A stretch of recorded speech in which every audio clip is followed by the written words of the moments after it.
Vi vil gerne fortælle om månen og konfrontere med jordens forhold. Vi har også reflekteret over, om mennesket rent faktisk er landet på månen første gang, dengang i 1969.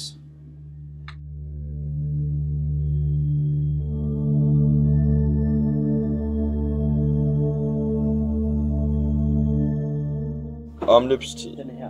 Månen har en omløbstid på 27 dage, 7 timer, 43 minutter og 11,5 sekund. En tid, som er væsentligt kortere end jordens, som er på hele 1 år, 10 minutter og 1,3 sekunder.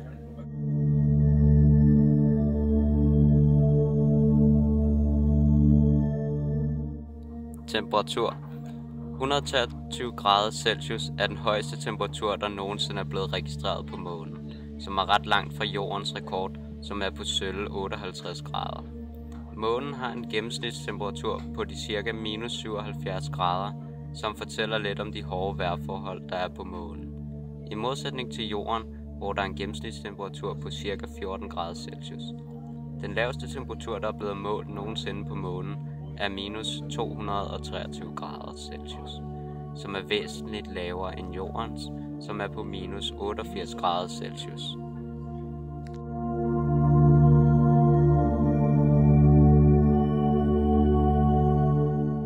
Månen og jordens atmosfæriske sammensætninger er vidt forskellige, og det ses på de forskellige typer luftarter, de to atmosfærer indeholder. Månens atmosfære består af helium 25%, neon 25%, brint 23% og argon 20%, hvor der på jorden er 77% kvælstof, 21% ilt, 1% argon, 0,038% kuldioxid og vand ca. 1%.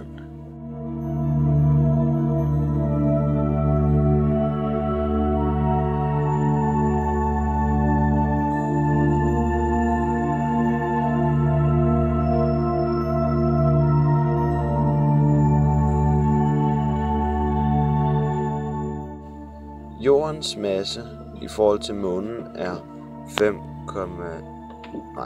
jeg tror bare vi skriver det op på skærmen.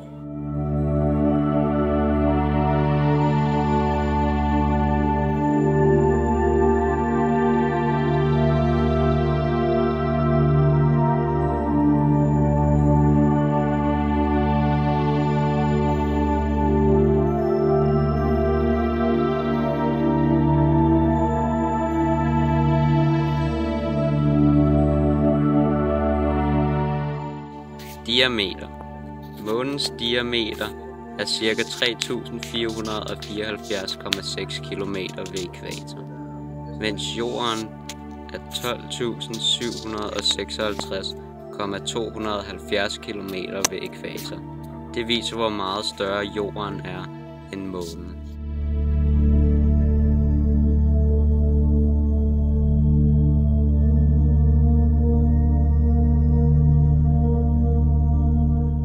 Månens tyngdekraft er på ca. 1,62 meter i sekundet i anden, mens jordens er på 9,82 meter i sekundet i anden.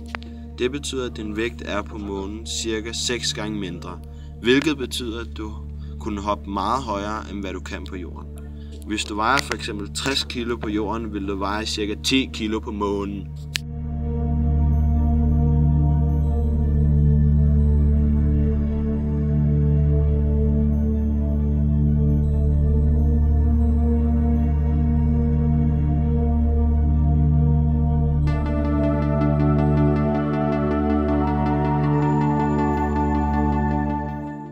Magnetfelt. Månen har ikke noget magnetfelt, hvor jorden tværtimod har. Jordens magnetfelt er på 30-60 my.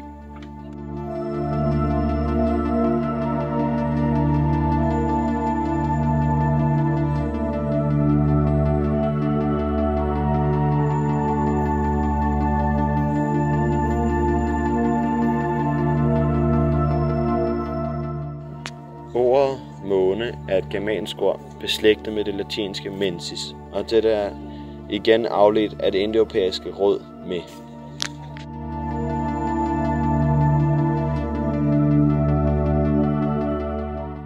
Besøg af rumfartøj. Første gang mennesket landede på månen var den 20. juli 1969. Eller gjorde de? Det kommer vi tilbage til efter. Efter at det første menneske landede på månen, har der været adskillige andre månelandinger.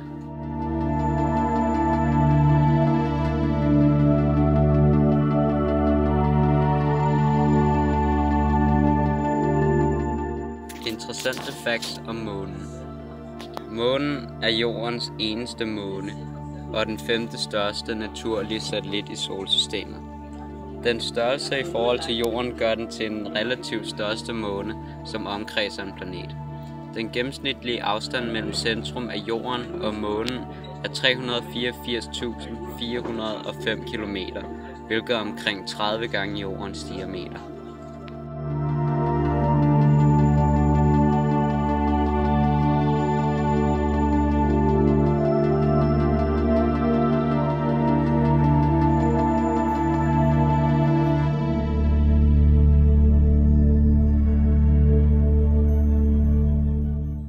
Den ene store grund til, at der er folk, der ikke tror på månelandingen, er, at der vises på videoen fra landingen 20. juli 1960, har objekterne på videoen ikke 4 skygger.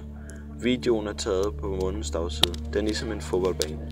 Der er 4 lysprojektorer fra de 4 hjørner, så spillerne har 4 skygger. Det burde være det samme på månelandingsvideoen. Vi vil gerne lige vise et lille stykke fra månelandingsvideoen.